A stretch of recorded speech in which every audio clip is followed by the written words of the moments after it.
why would I buy something right now that I'm paying a premium?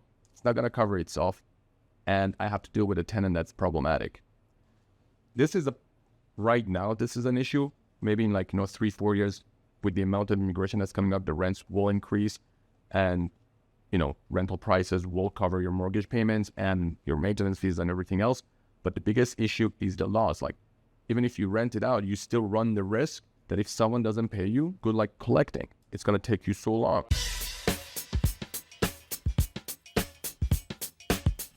Hi everyone, and welcome to another episode of NK Real Talk. This time we're doing it different. We got our guest back, Anton, and he's going to be hosting an episode of his podcast all about Airbnb. So we're going to go and watch that. Have a great day. So there's a lot of plethora of topics to discuss. And I think the first big one to start with is the new City of Toronto STR regulations. So let me kind of set the stage for this a little bit, talk for a few minutes so you have a little bit better understanding. In my opinion, it's a political witch hunt. They're going after people in this market, and they're really trying to decommercialize the space for operators. And it's pretty wild. So you probably already know some of the regulations that have happened over the last few years where you can only rent short-term for 108 days in Toronto. It has to be your principal residence. So now they're taking it to the next level. They're making it even more stringent. And there was a meeting on April 5th with counselors and everybody who wanted to come in from the public and present their case for and against the situation. And on the April 17th, which is coming up, they're going to actually vote on that. So it's a lot. And some of the things that are changing is that now you can just register online very quickly, very easy to get your license. What they're looking to do is to actually bring in people for in-person interviews. Probably not for every single one. They can't just process that, but they're going to be selecting potential cases, and they're going to be bringing them for the interviews where you have to prove that you actually, this is your principal residence, that you're, living here. So that's, a big change. And also, there are some inspections that are happening on the premises for short-term rentals, but they're going to ramp that up significantly. They're hiring lots of new people to oversee this, and it's a big change. Feels like hotel lobby is really pushing this type of an agenda because fewer short-term rentals in Toronto, higher prices for hotel rooms. So another big change is that you can rent your whole dwelling, or you can rent a room in your property. So let's say you have a 3-story house. You have a room in the basement, you have a room on the second floor, 2 rooms on the second floor, and on the third floor you have a master bedroom. So the owners are living in that master bedroom, but they're renting out those 3 rooms. You are able to rent up to 3 rooms when you live in the space right now. What they're trying to change, and you can do it for the whole year, 365 days. What they're trying to do is they're trying to limit it up to 1 room per dwelling and only 180 days. So that is a huge change. It doesn't affect, obviously, the dwelling that's rented fully, right? But it's a big change for people who are struggling to pay their bills these days, right? They can rent 3 rooms. That's 3 times as much income. And city councilors are mocking this. They're saying, back in our days, people didn't have to rent anything. They didn't have to share their space with anybody else. This is, this is not a good culture. Sir, loaf of bread is $9 in certain stores. Okay, very nice loaf of bread. Not the Wonder Bread one, but it's still insane what everything costs. So people are trying to survive, and people are making such comments that are, in my opinion, absolutely unacceptable. So, that's what's happening, and just wanted to get your take on what do you think? And I know you guys are not involved in short-term space as deeply as obviously Adastra host, and we focus on this area, but, you hear about these things and a little bit of feedback, open conversation around this issue. I'll have Elena start. Yeah, absolutely. Thank you for having me here today.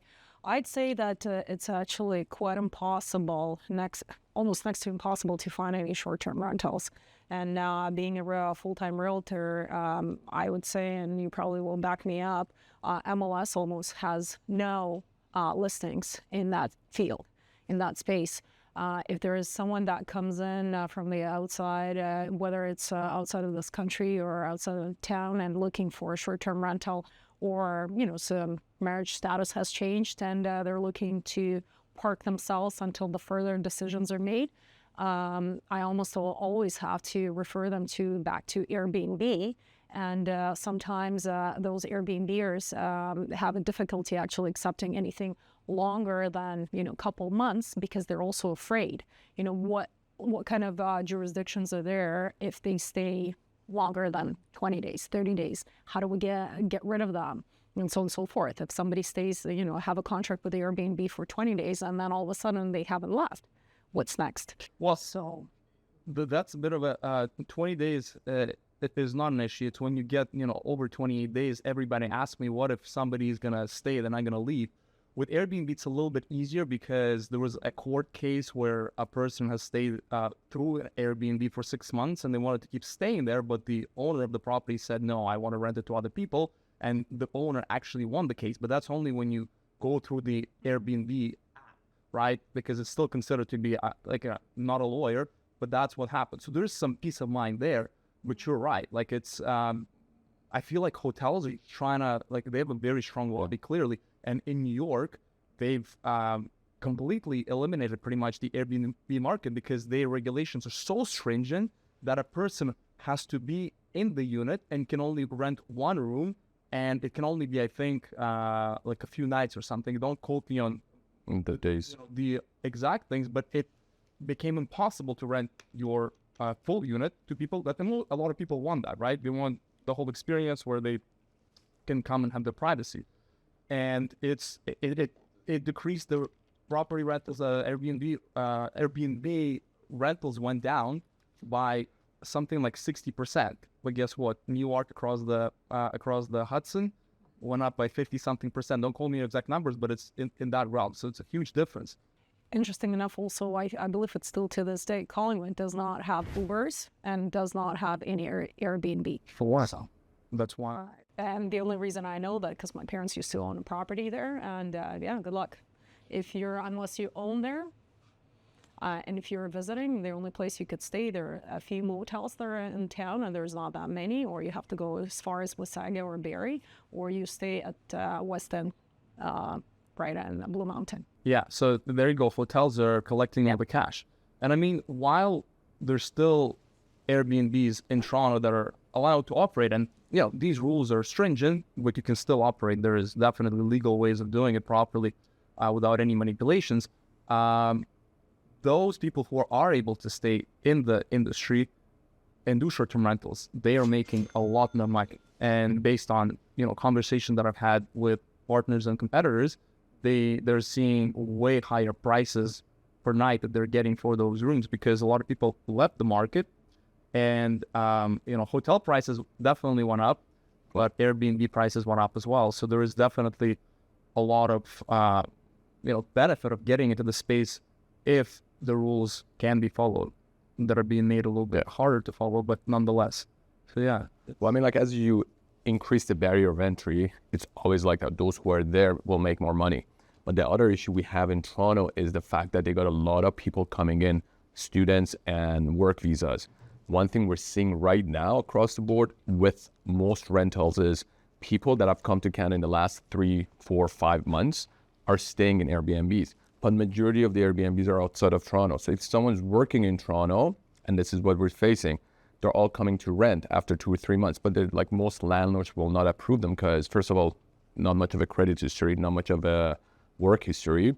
So they can rent. So all these people are actually in Airbnbs right now. But they have to commute to the city. So one of the issues that we're facing, if they're putting this much restriction on short-term rentals, is these people that are coming here, they can't find any place to rent. And that's becoming an issue right now because they're all getting, I had a person that was renting in Aurora and short-term rental and wanted to get back to Yonge and Sheppard. But I know our landlord did not go for them because they just came, there was no credit history, and they actually had an issue a few years ago with the tenant that stayed there and didn't pay rent, so they're not going to approve them. Right. I think you can speak a lot to that experience where the rules in Ontario are just brutal when it comes to long-term. The governments are saying, we don't have enough supply. And they're, again, witch hunt against short-term rentals. That's only 1.6% give or take, again, might be a stat that's not 100% accurate, but it's not like 20, right? And they're going after that 1.6%, trying to decrease it, while their other rules and regulations are not incentivizing people to do long-term because people are afraid. In my situation, my family, they said, we're not doing another long-term rental ever again because you're hostage to those tenants. And last time, it was like $10,000 worth of damage after 1 year, and property was brand new. I actually had an agent recently just send me a picture of her own place that she rented out a year and a half ago, I think. And literally, I thought there was a storm in the backyard because the backyard was demolished. The fence was down. The deck was destroyed. And she walks in, she calls me, and she's like, oh, can they even smoke in the house? I'm like, well, I'm guessing you're an agent, you should know, but what's going on? It's like, entire place reeks of smoke, and I can't even kick the person out. So she's had her mortgage increase drastically. Rent is not covering that. She's negative all the time. She can't even sell the place because tenant is not moving on, and the place is not in a showable state to get the maximum value out of it. So she's probably even going to be negative when she sells the place, so which is unfortunate because as a landlord, you shouldn't be penalized to buy something and rent it out and make money. Mortgages go up, property taxes go up, but you can increase your rent. Maximum you can increase your rent is 2.5% when the property taxes, they just increase it by 5%. Of course, you can put that application and say, hey, listen, there's a different circumstance. We're not going to go by the guideline. We're going to increase it more than that, but good luck getting that application through right now. But yeah, it's brutal. You probably have some. I have interesting stories. Let's not get into the horror of it. Yeah, but the more we focus on investment properties, it always goes down to pre-screening the tenants. But sometimes you look at it, employment is great. Yeah, we have that credit report is amazing. You meet the person, and they very well spoken. Presentation is all there, and then a year later, there is a drug in your unit. It turns out to be, it's pretty insane. And like I said, it's wild that governments are making these regulations for long-term rent even more stringent. And when I speak to agents, the ones who have not had really bad experiences, they're like, no, it's all about vetting and it's fine. And I'm like, well, we've done that. And, still, you never know what you're going to get. And the ones, landlords who had this experience, they are very risk averse around renting it to long-term tenants, and people just having their houses sit. I have a client in Burlington that is not interested in renting that house at all unless it's short-term because they will just let it sit there. We don't want anything to happen to it. It's pretty crazy. I'll give you two good examples. We recently dealt with a gentleman, had his condo up for rent. Again, he had an incident few years ago, actually 2 incidents with tenants. So, and this is after he got to know me, so we started renting the properties out. So we got lucky with the first one. Second one, we're renting out. It's been sitting empty and we've had probably over 20 offers, probably another 20 people sent in their supporting documents with no offers. And I'm like, listen, don't even send an offer. Let me just see if the landlord will accept it. And he's like, listen, I'd rather have it sit empty than to get someone that I'm even 10% unsure of, because once they go in, as it is, it's empty. At least I know I have my place. But they go in, if they wreck the place, not only I'm not getting paid, I got to go and fix damages. I'm not doing it. And that's the source of income for them. For sure. And it's wild that people are willing to be losing money instead of getting into the situation, like to me. And that's why we kind of try and target those types of people and say, hey, listen, we can figure out what you can do in the future. But in the meantime, let's make you some money by throwing it on Airbnb or other sites to kind of cover your expenses. Yeah, it would have been amazing if we actually, tenancy laws would apply to the same way the commercial laws apply. You didn't pay, lock you out, and good luck, right? Alberta is somewhat close. I was just proving the point. 24 hours, you can evict a tenant, and then 14 days and 28 days.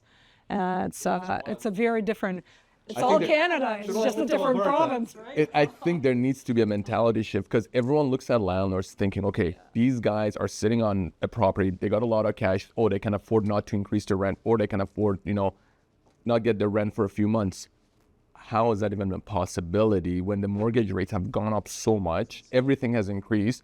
Your maintenance fee has gone up probably in the last 2 years about 20%. So what, like you're still Because your tenant just broke something in the lobby. Yeah. And they decided to do a special assessment, right?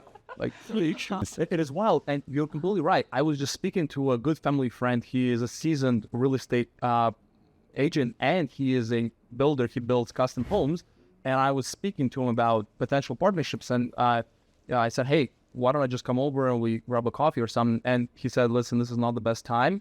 I am having a very difficult financial situation right now, so like I'm not in the mind space to have a meeting, et cetera, and I'm thinking like this guy has multiple homes, like he's a multimillionaire and very successful individual, and he's having financial crunch. Like the builders are not paying for the pre-construction condos that he sold. He's like they're delaying payments for months at a time. You can probably speak to that as well. And it's just very difficult, not just for people who are, living paycheck to paycheck. It's people who are wealthy are feeling that serious financial crunch. And like I said, the governments are not making it any easier for them to do long-term. They're saying, hey, we want to have more inventory on the market.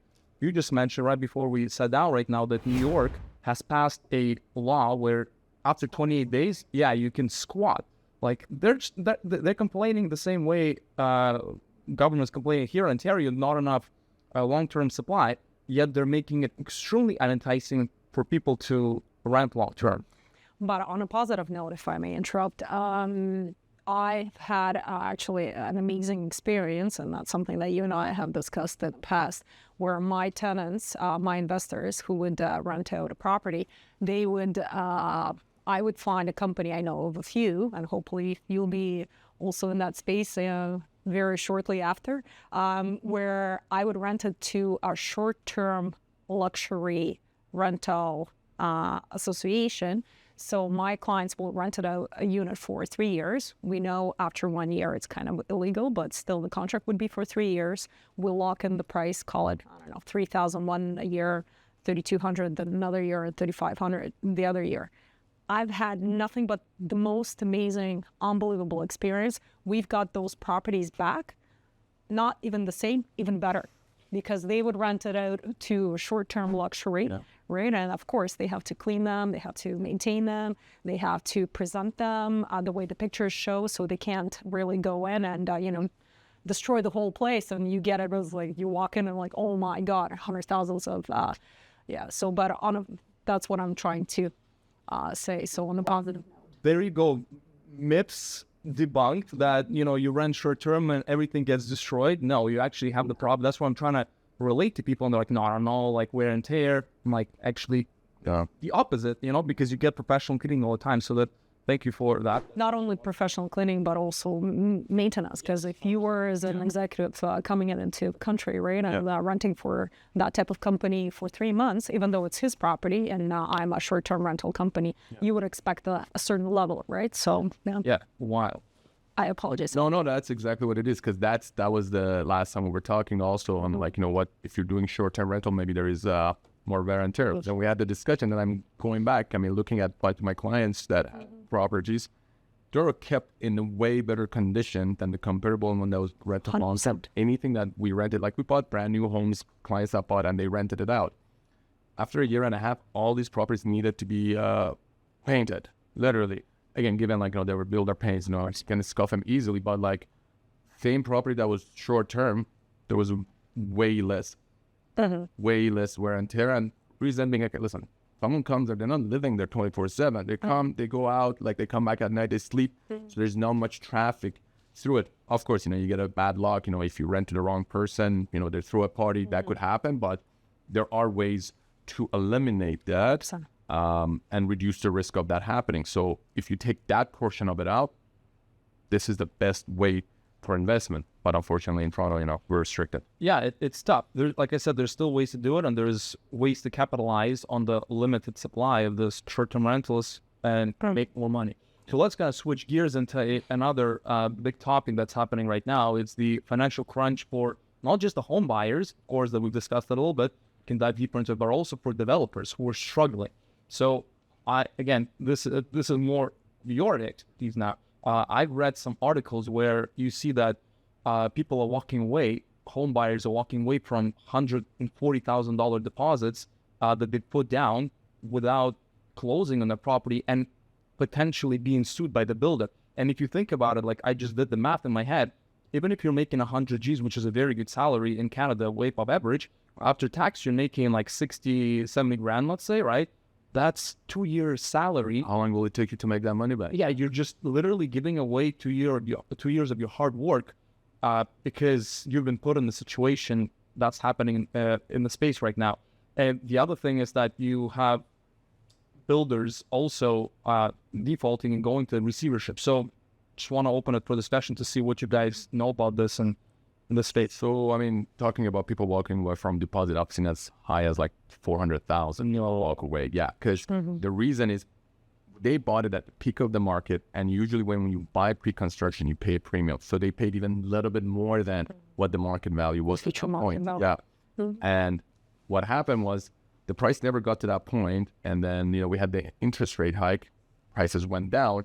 So the gap between the market value and what the guy paid for it, I've seen detached properties around Oakville like 600,000 gap. There's no way someone can come up with $600,000 at, let's say, $2 million price point and still pay a down payment and go in and buy it. Well, there are some people that already did it, they closed it, but that's why we saw people walking away from a lot of these homes. Some properties caught on fire, God knows how, and I have an idea. that's a problem because again, market is hot. People get excited. They buy into these things. But the biggest problem is right now, investors who bought previously to rent are not even wanting to do that anymore. First quarter of 2024, 47% of downtown condos were either vacant or tenanted. That means they're all investors. If someone was living there, that means that's a principal rest. If it's vacant or it's tenanted, that's all investors. So if investors are unloading their property, that means it's not cash flowing. It doesn't make sense to hold it. Why would they go and buy pre-construction? We've had the lowest amount of pre-cons getting sold in the last 12 months. Reason being, investors are looking at it. They're like, listen, why would I buy something right now that I'm paying a premium? It's not going to cover itself. And I have to deal with a tenant that's problematic. Right now, this is an issue. Maybe in 3-4 years, with the amount of immigration that's coming up, the rents will increase and rental prices will cover your mortgage payments and your maintenance fees and everything else. But the biggest issue is the loss. Like, even if you rent it out, you still run the risk that if someone doesn't pay you, good luck collecting. It's going to take you so long. Right. And who wants to go through it? Like, I actually had someone that told me, they called me, not my clients, and they said, this is the problem they're having. They just kicked the tenant out and the house is destroyed. If they want to sell, how much it is. And I'm like, okay, did you file with the landlord and tenant board? No, we didn't. I'm like, why not? Like, oh, it's going to take so long. The guy was out $28,000 in rent and he doesn't go through landlord and tenant board. I'm like, well, of course, the tenant is going to see that. He's going to go do that to someone else because no one's going to go through the hell of a process that it is. Yeah, it's rough, to say the least. And like you said, the increased mortgage rates made it so much more expensive for people to pay on a monthly basis. Yep. And if the tenant's not paying anything, you're covering already an increased cost, a carrying cost, which is wild. And then, as you mentioned, if the property is valued at a lower price, then you can't even get a mortgage for the full thing. Like, you have to come up with cash. And some people just, they don't have rich parents or siblings who can lend them that money. They either have to go to private lenders, which is the most insane rates you will see, and they can run themselves bankrupt. So if people are walking away on massive deposits, which is insane. So I just want to piggyback on a few things that you've said. Back in 2020, when COVID started, a lot of applications by the builders were in the city for future development. They were paused, and they have about 4 years to actually hit the market and start selling. Because after that, the builder has to sell. Well, it really depends on their financial institution, where it's 50% they have to sell before they break the ground, 60%, 70%. Yeah. Really depends on the builder, whether it's Green Park, Tridel, 100%. You name it. So we are seeing this year, I believe they've launched the 2024. Condo launches? Yeah, condo launches in the last 4-6 to 6 months. And I have not seen a percentage paid to in terms of commissions as high as 6 to 10% in almost 20 years of my business. Have you? Yeah. No. Okay. So the biggest issue right now with the builders, they had to launch it. They had to start selling the projects because otherwise they have to swallow the cost of all of that pre-planning and you name it.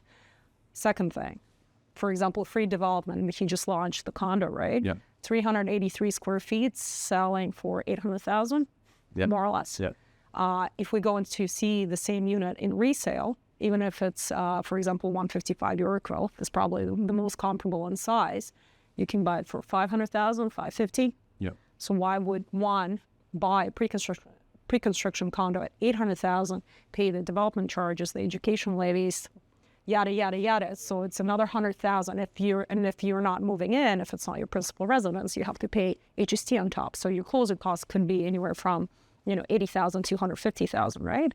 So at the end of the day, people look at right now pre-con and resale, and they're like, why would I go for pre-con if I can buy right now resale much cheaper? Maybe not covering the mortgage rate, the rental rate, or whatever the revenue, but at the end of the day, it's not 800,000 plus another $100,000 of closing costs, and then who knows what's going to be in 4 or 5 years in terms of interest rate. My guesstimate will be probably somewhere in between 4 to 5%, but who knows, right? It is wild. And going back to these builders defaulting and going into receivership. Because they can't sell the project right now fast enough. Exactly. And no, well, they've even sold it. Most of these receiverships are projects that are sold, but because of the rising interest rate, it just financially they couldn't repay back the loan, so they just construction costs too. Yeah. They skyrocketed. They sold it before construction costs went up by 50%, and the interest rates. Yeah, we had like 2 projects, like one of them Buckingham in Mimico, and it was a partnership with GO Train, Transmetrolinks, and that was like a crazy project launched at the beginning of COVID. They sold out 3 towers, I think, within a month. We had, a lot of interest in there, and it's crazy to see that the builder, first of all, builders stopped paying commissions, so they didn't pay any of the commissions when it was due. A year and a half later, they said, okay, they're going into receivership, and God knows what's going to happen. We had that happen with 33 Yorkville 2 few years ago. It was during COVID. So, builder dug the ground when, I think they were up to P3 or P4, and work stopped, and then they sold that to another builder. And to my understanding, whoever had bought there got an offer to either pay more for the same unit, or they can walk. Yeah. But again, because of the construction, because of the cost of construction. Right, that was going to be my question. What happens when the builder goes into the receivership? The property investor, a home buyer, they just get their deposit back. Yeah. Right, but that's 2-3 years after they put that money. Well, that's actually, if you have a condo, you get it back. It's funny because a lot of these detached home builders, if they go bankrupt, you may not even see your deposit, and that happened. Yeah. Because 2 different laws, but Tarion covers only up to 100,000. So if you're buying a detached house and you put down 300,000, well, yeah, that's it. Yeah. Wow. Luckily we at least have Tarion, but again, that's 100,000. A certain amount, but these are unprecedented times that that's just unbelievable. And I guess tying it back to the short-term rent stuff, we talked about the stringent regulations and then the supply is coming down, but actually overall throughout the years that is the case. But recently we've been seeing the trend when you use the different system to measure it. We're seeing more short-term rental properties going on the market, and in my opinion it's because people are having that financial crunch and they're going to be able to maximize their revenue from their property. They can make double is a little tough, but 20 to 30% easily. That's no brainer. Most of the time, around 50%, because you've got to have other expenses as well. If you're managing yourself, you can go up and managing and cleaning yourself. You will double your profit. Yeah. But sometimes people don't want to be doing the cleaning. They have their full-time jobs at a lot of the times, and they don't want to focus on this, so they hire somebody like us, and then we have to pay for cleaning. So those additional costs, they don't go to the property owner. But even in these cases, they make 50% more, or again, 30 to 50% more, depending on the situation. And it is insane that, even during the more stringent regulations, people are trying to find ways because they're struggling. They could be losing their homes, right? And especially if they are able to close a property that they have to stretch themselves for, so they don't lose the $140,000, like you said, north of $200,000 deposits, because you have to work for it for 2+ years if you have a good salary. They, try and maximize their ability to, bring revenue from that property, and they understand it's short term. And especially if they had negative, experience with the long-term tenants. So yeah, it's pretty wild. Once again, on a positive note, I came to Canada in 1997. Not sure about you, but 1997, you were able to buy for example, my parents purchased back in Milton for $170,000 a detached home, right? We are in a difficult time right now, if one would say so, right? Based on the interest rates, supply, demand, and so on and so forth, right? And the government interactions with the real estate market, and you name it. But at the end of the day, what can we buy today for $160,000, $170,000 a parking spot in downtown Toronto, right? Young and St. Clair. So at the end of the day, if you look back in the real estate, of course, we've had our dips, but it's been always going up, right? Back in the days, I purchased 20 years ago. I was just thinking yesterday in Mississauga, 600 square feet for $200,000 a condo.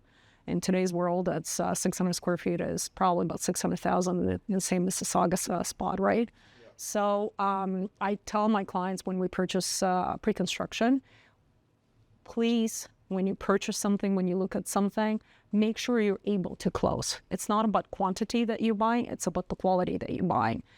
Time, COVID can happen, war can happen, God knows what else can happen, right? At the end of the day, please be prepared to close on the property. Yeah. And I think you probably would speak to that as well, because at the time of closing, I might not be able to sign it for you, or you might be in a crunch situation where you need to walk away from the deposit, or you're thinking of walking away from the deposit, but that's not that easy. It's not just, okay, you give up $100,000, $300,000, $400,000. The builder can go after you. The builder can sue you. The builder might sell it for less money and then not only sue you for $100,000, but also can sue you for damages. And the difference, if you purchased it at $2 million, now he sold it at 1.5, there's another $500,000 that he can sue. So what I can tell now, what I'm been saying to my clients, please be prepared to close at whatever time it is.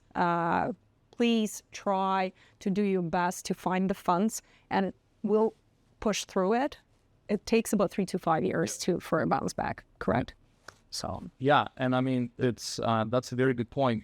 Try and close, and then hire us to do short-term rentals so they can maximize the profit, so they can at least cover that carrying cost. Because a lot of the times I hear from my mentors and people in the industry in the short-term space who are operating similar companies to Adastro Post, that people are not even looking to be making a lot of money from this. They're just looking, especially when they're buying in cottage country, that's very seasonal. They're just trying to cover costs, and then they're expecting to make money on this property in let's say 5 years when the area gets a little bit more developed. So that's one way to look at things. Of course, we would love to make profit for everybody, so that's the whole point. But people even have that mentality, because I find that that people have lost trust in the system. Again, going back to not wanting to rent long term because of all these failing procedures with landlord tenant board, right? Like, it's just horrid. So they're looking towards other opportunities, not only for more money, but just for their own peace of mind. So that's a big thing. That's where we're trying to help people. Kind of another angle for you guys. We talked about, very expensive real estate, even during these times. It's still super expensive. As you mentioned, you could buy it for $200,000, now it's $600,000.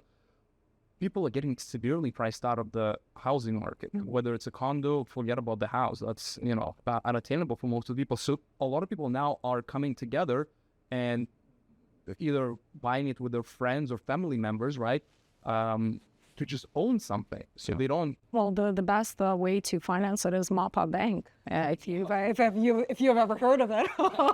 Definitely a useful one, but sometimes people don't have that, so they have to resort to saying, "Hey, siblings might come together on a property, right? Or even friends, right? They invest, they kind of." Well, I just wanted to hear your thoughts on that and your experiences in this space. And well, I've definitely had some people do that. I remember we sold a townhouse complex pre-construction, and one brother bought it, and then next day, I got a call from the younger brother, and apparently there was 3 or 4 friends that were buying together. That was that's something people got to watch out to, because if you're buying with a bunch of people, like if someone, time of closing comes and, they got an issue, and funny enough, when we ended up buying, it was only one person's name on it, because I explained to them, time of closing came, apparently no, behind the scene, there was 4 people. 2 of them didn't want to, close, they wanted just to sign, and it becomes an issue because, there's nothing in writing, everything is verbal. 2 people say, listen, we're not closing, you still have another 5% to pay, you still got to, get a mortgage, everyone's supposed to go on a mortgage, they didn't. So that becomes an issue, unless exactly everyone's on the same page. And, there's more complications, because once you buy, a year from now, 2 years from now, something happens to one of the partners, what's going to happen with the property? So if people are pulling money together to buy, just, you got to really plan it out well, know who's buying it, how long you're keeping it, and what's going to happen in the middle if someone wants to, sell their share. Right, because that's a non-traditional home ownership model that we haven't seen before, because you don't really have to go down this route. Like when you are making a decent salary, but buying a $200,000-$300,000 house, because that's how much they used to cost. Yeah. In good neighborhoods, decent neighborhoods, you could afford it yourself. Now you gotta split. Yeah. I'm sure there are legal ways of kind of building it together. Right? Yeah, there are contracts in place. Yeah, it just gets very. but it gets complicated as you got more people, and there's more situations to deal with. Yeah, and I wouldn't be surprised that then people would wanna, if they close on this, and even if they live there, that's when they could, they're strapped for cash. That's when they start renting. Yeah. They need to live somewhere, but they might start renting a room or 2 in their dwelling, and then the city is even pushing down, saying, "Hey, you can only do one." One becomes a problem. Brutal, right? Like, what are they doing? That's the question. Anyway, so From time to time, I don't know where these people find me, but I get a phone call. So it's like, "Oh, Elena, nice to meet you. You're an expert in whatever in the real estate and condo market. Can you please let me know if I can buy something for $200,000?" I'm like, "Yes, back in 1987. That's wild. Well, thank you so much for coming, guys. Thanks for having us. Yeah, and for everybody else who's listening, if you guys want to get into the short-term rental space, feel free to reach out, and we'll help you the best way we can. Guys, thank you for watching. This was a really great episode with the new changes in Airbnb. If anyone needs to get in touch with questions or just help with their Airbnb, they got to hit up at Astra. Anton is the person to talk to. Thanks for watching. We'll see you next time.